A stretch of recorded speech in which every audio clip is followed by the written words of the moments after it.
मुरादाबाद आजाद अधिकार सेना पार्टी के राष्ट्रीय अध्यक्ष अमिताभ ठाकुर पहुंचे मुरादाबाद।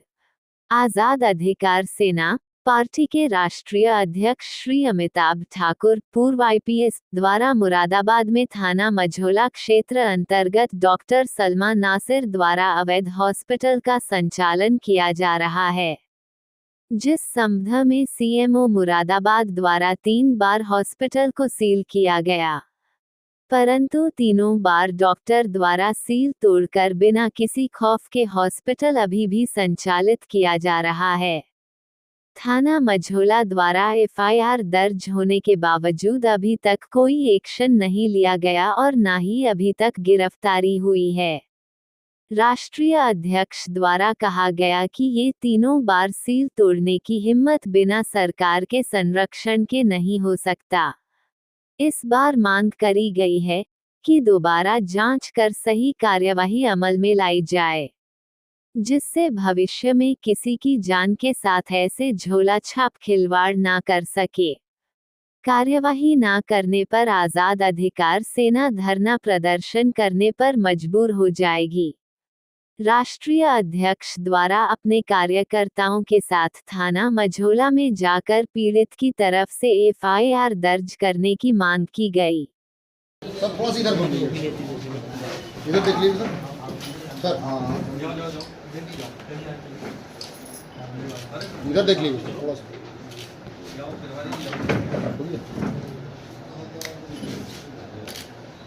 थोड़ा इधर देख लीजिए।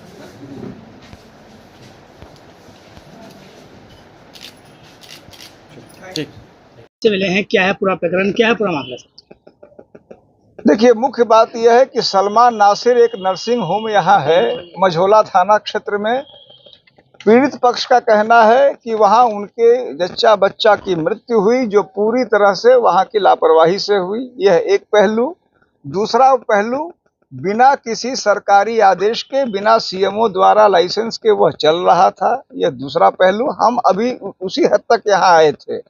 यहाँ आके ज्ञात हुआ कि 3 बार सीएमओ ने उसको सील किया।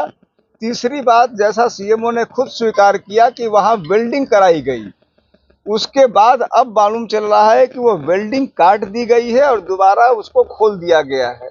हमें 2 पत्र प्राप्त हुए हैं सीएमओ के, जो थानाध्यक्ष और एसएसपी को भेजे गए हैं, जिसमें इन दोनों प्रकरणों में एफआईआर की मांग है। सीएमओ ने एसएसपी को लिखा एफआईआर के लिए, इसके बाद भी अब तक एफआईआर नहीं हुई है और 3 बार इनके द्वारा लगाया गया सील उसको तोड़ दिया गया है। यह पूरा संदर्भ बताता है कि मुरादाबाद में जो प्रशासन की स्थिति, पुलिस की स्थिति अत्यंत ही दयनीय है। निश्चित रूप से यहाँ की व्यवस्था भयावह है।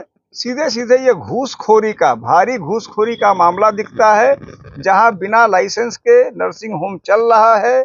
CMO, SSP, DM, commissioner, DIG सबकी जानकारी में और यह सब चल रहा है। और सबसे बड़ी बात कि 3 बार सील करने के बाद वो काट दे रहे हैं उसको।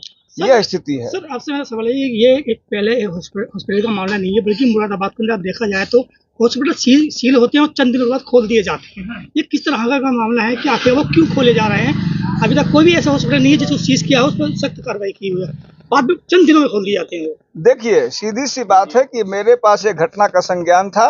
अब जब मैं आपके साथ आया हूं, मैं जो मालूम किया है, तो मुझे सीधे सीधे ये एक रैकेट दिखता है, जहां पर जानबूझ के इनको सील किया जा रहा है, खोला जा रहा है। इसमें इस कार्यालय के अधिकारी, पुलिस के अधिकारी, प्रशासन के अधिकारी और जाहिर सी बात है कि नर्सिंग होम, और ये जिंदगी के साथ खुला खिलवाड़ है।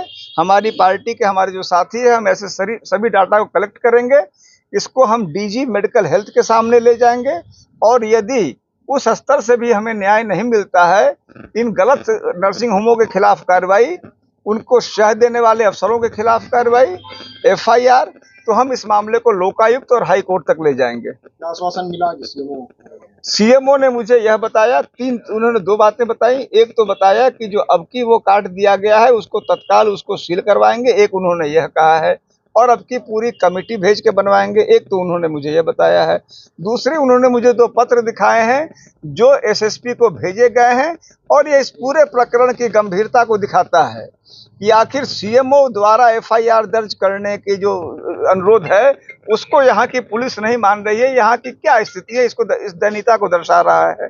हम इसके लिए अभी यहाँ के आईजी से मिलेंगे और इसमें एफआईआर की मांग करेंगे।